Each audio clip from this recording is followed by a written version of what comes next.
Dans cette vidéo, je vais vous révéler la magie des cartes et des balles d'Eden Choi dans Britain's Got Talent. Voici un bref résumé de ce qui s'est passé. Il commence le numéro en croquant dans une pomme, la lâche, et elle tombe au ralenti dans un tronc d'arbre creux.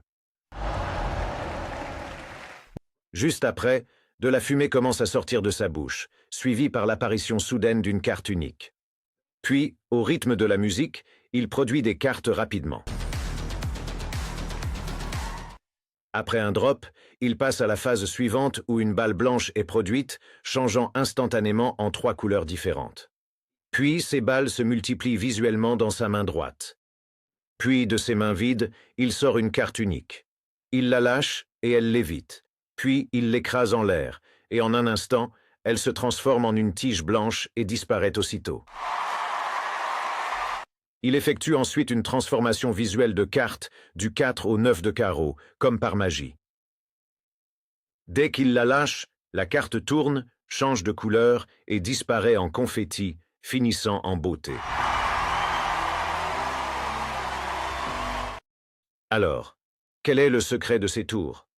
Il a réalisé 4 numéros que je vais vous expliquer un par un. Commençons par le premier, la pomme qui tombe au ralenti dans le tronc. Cette pomme n'était pas là juste pour la déco. Elle contenait quelque chose, et ce quelque chose peut être repéré juste ici, quand il approche sa bouche de la pomme.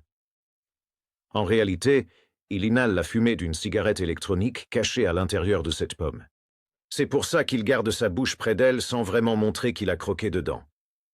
Quant au moment au ralenti, il est assez évident que la pomme est suspendue à un fil invisible. Mais quel système a-t-il utilisé?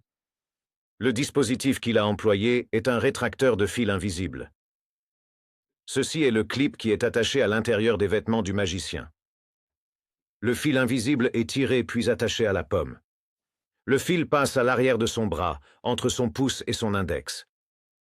L'enrouleur a une force de traction limitée, et la fausse pomme est plus lourde qu'une bague, pour laquelle il est généralement utilisé. Elle tombe donc lentement, car elle lutte contre la tension de l'enrouleur qui essaie de rembobiner le fil. Dans le tour suivant, où il se met à produire rapidement des cartes de ses deux mains, c'est en fait un mouvement de manipulation de cartes appelé la production parfaite. Il tient un paquet de fines cartes de manipulation.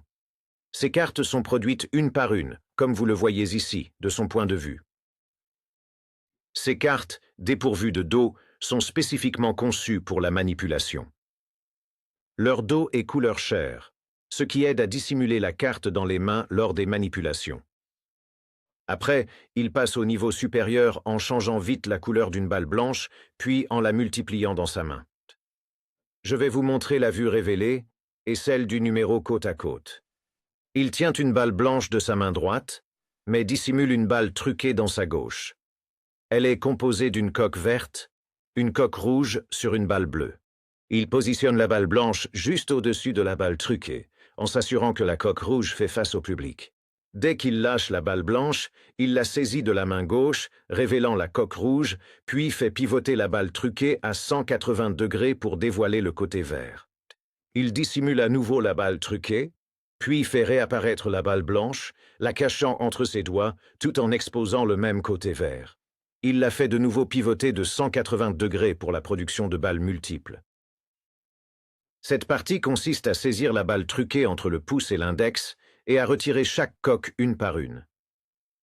Du point de vue du public, on dirait qu'il produit des balles ordinaires, mais on peut voir que 2 d'entre elles sont des coques de couleurs différentes. Et maintenant, le tour le plus intéressant, celui que vous attendiez tous, la carte flottante qui se transforme en tige. Ce tour est conçu de manière très astucieuse. La tige elle-même est fabriquée avec un côté entièrement blanc et l'autre noir.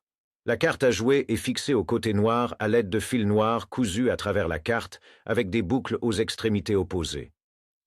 Le dos de la carte est noir pour une intégration parfaite. Pour réaliser l'illusion, il sort d'abord la tige par une extrémité et la cache entre ses 2 mains pour que ses doigts touchent d'abord les bouts de la carte avant la partie flottante. Quand il lâche, la tige reste en contact avec ses doigts. Il insère ensuite délicatement ses doigts dans les boucles de fil et les écarte, créant l'effet visuel d'écrasement. À ce moment précis, Il fait pivoter sa paume droite de 180 degrés dans le sens inverse des aiguilles d'une montre, révélant ainsi la partie blanche de la tige, tout en dissimulant la carte à la vue de tous. Un bout de la tige est connecté à un fil élastique invisible tout le temps. Il peut ainsi glisser l'extrémité inférieure dans sa chemise et la libérer, le fil élastique faisant le reste.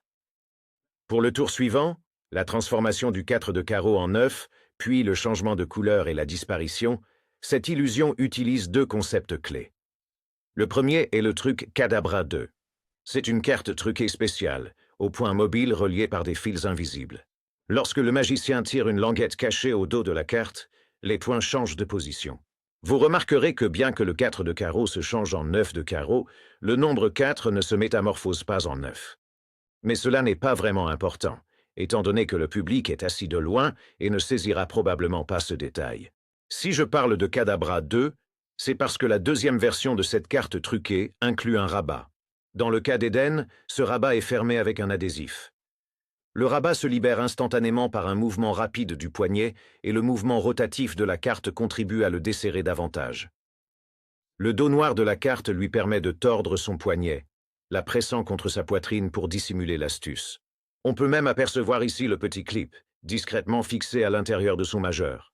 Il l'ôte avec précaution à la fin pour clore la représentation en toute propreté. Derrière ce masque, seule la vérité demeure. À la prochaine.